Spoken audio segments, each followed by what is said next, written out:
오늘 이 아침 하나님께서 주시는 말씀 시편 126편, 127편 말씀, 하나님 말씀 한 절씩 교독하겠습니다.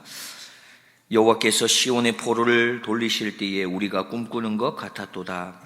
그때에 우리 입에는 웃음이 가득하고 우리 혀에는 찬양이 찼었도다. 열방 중에서 말하기를 여호와께서 저희를 위하여 대사를 행하셨다 하였도다. 여호와께서 우리를 위하여 대사를 행하셨으니 우리는 기쁘도다.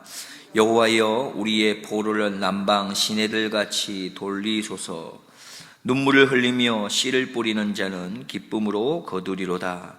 울며 씨를 뿌리러 나가는 자는 정녕 기쁨으로 그 단을 가지고 돌아오리로다. 여호와께서 집을 세우지 아니하시면 세우는 자의 수고가 헛되며 여호와께서 성을 지키지 아니하시면 파수꾼의 경성함이 허사로다. 너희가 일찍이 일어나고 늦게 누우며 수고의 떡을 먹음이 헛되도다. 그러므로 여호와께서 그 사랑하시는 자에게는 잠을 주시는도다. 자식은 여호와의 주신 기업이요 태의 열매는 그의 상급이로다. 젊은 자의 자식은 장사의 수중에 화살 같으니 함께 보겠습니다. 이것이 그 전통에 가득한 자는 복되도다. 저희가 성문에서 그 원수와 말할 때에 수치를 당치 아니하리로다. 아멘. 오늘 본문 시편 126편, 127편도 동일하게 성전에 올라가면서 부르는 그렇게 노래입니다. 126편 말씀은 포로 생활을 마치고 고향으로 돌아온 것을 언급하고 있는데요. 꿈 같은 일을 하나님께서 현실로 이루게 해주신 그것에 감사하며 찬양하는 노래입니다. 이어서 127편은 솔로몬의 시라고 하면서 성전에 올라가는 사람들이 솔로몬 시대에 있었던 그 솔로몬의 성전을 회상하면서 불렀던 노래로 이어지고 있습니다. 우리가 잘 알고 있듯이 북이스라엘이 멸망한 이후에 남유다도 바벨론에 인해서 완전히 무너지게 되었습니다. 그래서 모두 포로로 잡혀가고 수십 년의 세월을 그렇게 지내고 있습니다. 사실 이스라엘 백성들에게는 예언자를 통해서 들려졌던 그 예언의 말씀이 있었지요. 이사야 29장 14절 말씀을 보면은 나 여호와가 말하노라. 내가 너희에게 만나지겠고 너희를 포로된 중에서 다시 돌아오게 하되 내가 쫓아 보내었던 열방과 모든 곳에서 모아 사로잡혀 떠나게 하던 본 곳으로 돌아오게 하리라. 여호와의 말이니라 하셨느니라. 70년이 지나게 되면 다시 예루살렘으로 돌아오게 하겠다, 회복시켜 주겠다라고 하는 약속의 말씀이 그들에게는 이미 전해졌었던 겁니다. 그런데 이스라엘 백성들은 수십 년간의 포로 생활 가운데 지나면서 이러한 약속을 점점 잊어버리고 있었던 것이지요. 그런데 이스라엘 백성에게 바로 꿈 같은 일이 현실로 찾아오게 된 겁니다. 페르시아에 의해서 바벨론이 무너지면서 이스라엘 백성들은 고향으로 돌아올 수 있게 된 것이지요. 1절 말씀을 보면 여호와께서 시온의 포로를 돌리실 때에 우리가 꿈꾸는 것 같았도다. 꿈꾸는 것 같은 일이 일어났다. 그렇게 고백합니다. 여기 포로로 번역된 말은 구약 전체에서 이곳에만 나오는 것으로 전해집니다. 이 뜻은 체류자라고 하는 뜻이 있는데요. 포로는 고향을 떠나 타국에 잠시 머물게 되는 체류자와 같은 그런 모습을 가지고 있는 겁니다. 정착하는 것이 아닙니다. 잠시 머무는 것이지요. 우리나라도 일본의 식민지로 꽤 오랜 동안 이렇게 살았던 경험이 있기 때문에 이 포로의 삶, 체류자의 삶이 참 고달프고 힘들고 어렵다는 것을 우리는 알고 있습니다. 그래서일까요? 포로 생활을 수십 년간을 했던 이 이스라엘 백성에게 이 고향으로 돌아가는 이 일은 꿈과 같았던 일이었던 것입니다. 시인은 이러한 꿈 같은 일이 예언자들이 말했던 것처럼 바로 하나님의 그 약속하심이 이루어졌다, 성취되었다, 그렇게 고백합니다. 하나님께서 이스라엘 백성들을 회복시켜서 고향으로 돌아오게 하셨다. 이런 고백을 하면서 하나님께 찬송하고 하나님께 영광을 올리고 있는 것이죠. 2절 말씀을 보면 이렇습니다. 그때에 우리 입에는 웃음이 가득하고 우리 혀에는 찬양이 찼었도다. 열방 중에서 말하기를 여호와께서 저희를 위하여 대사를 행하셨다 하였도다. 그렇게 하나님이 이루신 그 약속을 이루신 일을 기뻐하고 있는 겁니다. 더 나아가서 어떻습니까? 주변의 이방 나라들도 그렇게 찬양하고 있습니다. 사실 주변 나라들은 너희의 신이 도대체 어디 있냐라고 조롱했던 자들이었습니다. 그런데 이 놀라운 일을 통해서 하나님의 크신 일이 하나님의 백성인 이스라엘에게 이루어졌다라는 이런 고백을 들을 만큼 놀라운 일이다라고 소개하고 있는 것이죠. 마침내 시인은 시편 126편을 마치면서 가장 중요한 것 한 가지를 언급하면서 마무리하고 있는데요. 이 놀라운 하나님의 대사가 큰 이 일이 어떻게 성취되고 이루어졌는지를 이야기합니다. 우리가 5절과 6절 말씀을 함께 읽겠습니다. 눈물을 흘리며 씨를 뿌리는 자는 기쁨으로 거두리로다. 울며 씨를 뿌리러 나가는 자는 정령 기쁨으로 그 단을 가지고 돌아오리라. 시인은 이스라엘 백성들에게 이 꿈 같은 일은, 이 포로 귀환이 어떻게 이루어진 것인가, 또 이 일로 인해서 하나님의 백성의 입에 웃음이 가득하고 혀에는 찬양이 넘치며 열방들조차도 하나님의 행하신 이 일을 높이고 있는 이 놀라운 일이 어떻게 가능한 일이 되었는가, 이걸 알려줍니다. 뭐라고 말하고 있습니까? 눈물을 흘리며 씨를 뿌리는 수고가 있었기 때문이다 말합니다. 이것은 눈물을 흘리는 이 수고를 무릅쓰고라도 씨를 뿌리는 것이어야 한다라고 말할 수 있겠습니다. 그런데 이것을 두 가지 행위로 나누어서도 볼 수 있겠습니다. 첫 번째 행위는 눈물의 기도가 있어야 된다는 것이죠. 그리고 두 번째 행위는 씨를 뿌리는 수고가 또한 있어야 한다라고 볼 수도 있겠습니다.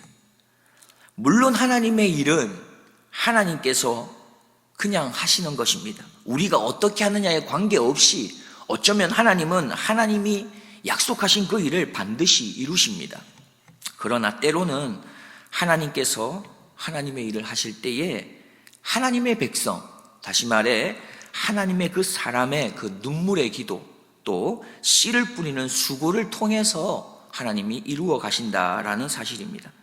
그래서 하나님께서는 지금도 하나님의 이 역사를 이루기 위해서 하나님의 그 한 사람을 찾고 계십니다.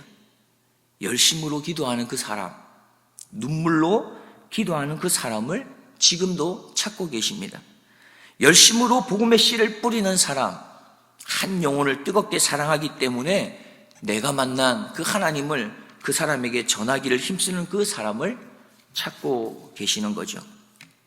나는 하나님의 백성으로서 하나님이 찾으시는 그 한 사람으로서 그렇게 살아가고 있는 것입니까? 하나님이 찾으시는 눈물로 기도하는 사람입니까? 하나님이 찾으시는 그렇게 한 영혼을 뜨겁게 사랑하는 마음을 가지고 씨를 뿌리는 사람입니까? 우리는 계속해서 127편을 잠시 살펴보겠습니다.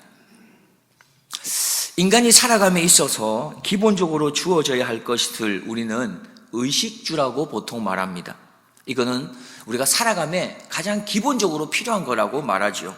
먹을 음식이 있어야 하고 입을 옷이 있어야 되며 우리가 거주할 집이 있어야 한다. 이건 기본적인 것이고 이러한 것들을 가지고 살아갈 수 있다 말합니다. 그리고 오늘 본문에서도 이와 비슷한 세 가지가 등장하고 있습니다. 127편 2절 또 3절 말씀에 보면 집이 등장하고 있고요, 성이 등장하며 또 수고로운 떡이 등장합니다.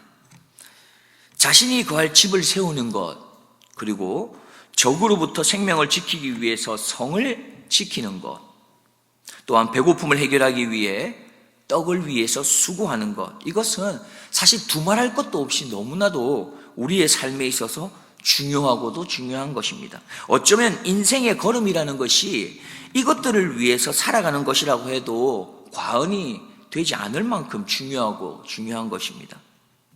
그런데 오늘 본문에서 시인은 이렇게 단호하게 말합니다. 집을 세우는 수고, 성을 지키는 수고, 또 떡을 위해서 수고하는 이것이 헛되다라고 단호하게 말합니다. 이 말은 우리가 이 땅을 살기 위해 최소한의 기본적으로 가져야 할 것들을 위한, 그걸 위해 땀 흘리고 또 수고하고 애쓰는 것, 이 모든 게 의미 없는 거다, 헛된 거다라고 말하는 것이죠. 왜 그렇습니까? 왜 이렇게 말하는 것일까요? 너무나 필요하고 당연한 수고인 것 같습니다.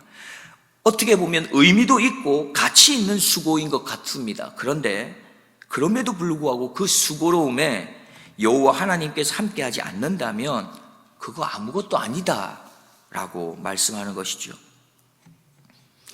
우리는 잠시 우리의 수고로움을 살펴보아야겠습니다. 나는 지금 어떤 수고를 하고 있습니까? 어디를 향해서 또 무엇을 향해서 그렇게 시간과 에너지와 열정을 쏟아붓고 있습니까? 너무나도 당연한 의식주를 위한 수고로움이라 해도 그 수고로움에 하나님이 함께하지 않는다면 그 수고 또한 헛되다 말씀합니다. 아무리 열정과 최선을 그리고 인내하고 참으면서 수고로이 노력을 해도 여호와 하나님이 함께하지 않는 일이라면 그 일은 헛된 일이다 하나님 말씀하고 계십니다. 이어서 시인은 그러면서 결론적으로 이렇게 말합니다. 3절 이하 5절 말씀인데요, 같이 한번 보겠습니다. 자식은 여호와의 주신 기업이요 태의 열매는 그의 상급이로다.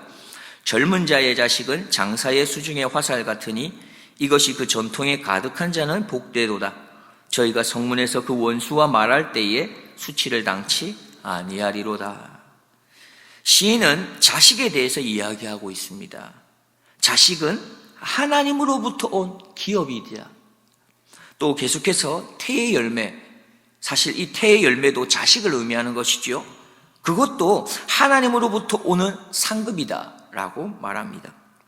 그렇게 내가 할 수 있는 어떤 수고로움으로부터 얻어지는 것이 아니라 내가 가지고 있는 어떤 힘이나 능력으로부터 오는, 그렇게 얻어지는 게 아니라 하나님의 자녀와 같이 태의 열매와 같이 내 의지나 내 수고로움이 아닌 전적 하나님으로부터 오는 것, 그것을 얻는 자, 그가 복이 있다 말씀합니다.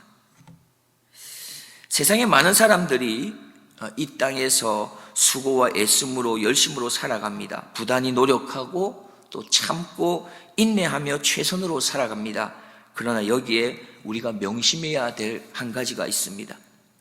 우리가 보기에 참 괜찮아 보이는 수고라 할지라도, 참 괜찮아 보이는 노력이나 열심이나 애씀이라 할지라도 만약에 그 안에 여호와 하나님이 함께 하는 것이 아니라면 그 모든 수고가 헛되다라는 이 사실을 우리는 잊지 말아야 하겠습니다. 어떠한 열심보다도 어떠한 수고보다도 앞서야 되는 게 있다면 그것에 하나님이 함께 하시는가라는 것입니다. 그래서 시편 기자는 2절 말씀에 이렇게 말합니다. 일찍 일어나고 늦게 눕는 것, 먹고 살려고 애써 수고하는 모든 일이 헛된 일이다. 진실로 주님께서는 사랑하시는 사람에게는 그가 잠을 자는 동안이라도 복을 주신다 말씀하십니다. 기도하겠습니다.